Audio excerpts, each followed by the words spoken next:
Let's go live to the Gold Coast. Shadow Home Affairs Minister Karen Andrews speaking on a decision to step away and tap the mat at the next election. Until the next election. Happy to take any questions. Look, there's no one single thing that brought me to the conclusion that I wouldn't seek re-election at the next election.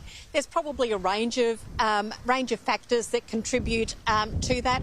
I'm very comfortable with the decision that I made. I am standing back from the front bench very comfortably. I'm very happy to do that. I think this was the right time for this to happen. I'm comfortable with my decision not to recontest, and I look forward to working with whoever the party chooses to be the next candidate for McPherson.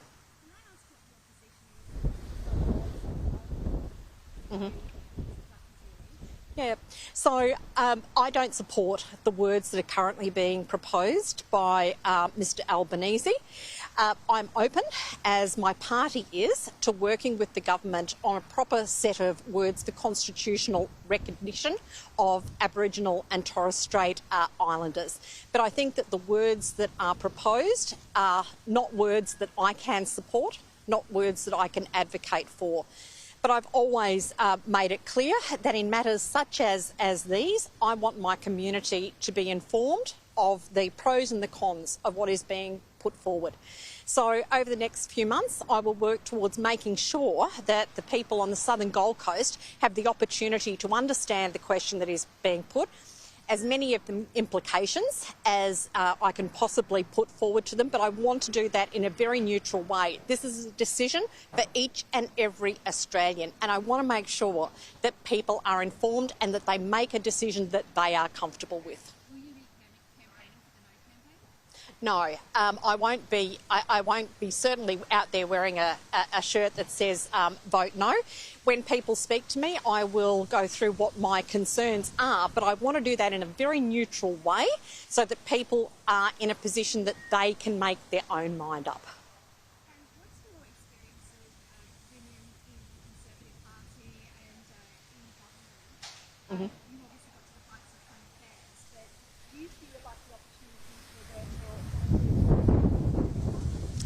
Well, I've spent my entire life working in male-dominated environments. So I started my working life as an engineer, and that was absolutely male-dominated. I then moved into industrial relations. My third career was politics, and there will be a fourth career for me as well. I think that where you have women in a minority, it is always going to be difficult, just like when there are fields where men are in a minority, it is difficult for them as well too. But I'm very confident that the Liberal National Party and the Liberal Party across Australia will work to make sure that more women are pre-selected into winnable seats, and that we will make sure that our messages, what we stand for, are communicated in a way that people will be prepared to support us. That will be a matter for the party to determine. All I can say is that the pre-selection will be called on at a timing of the Liberal National Party, so I will not have any direct input into that.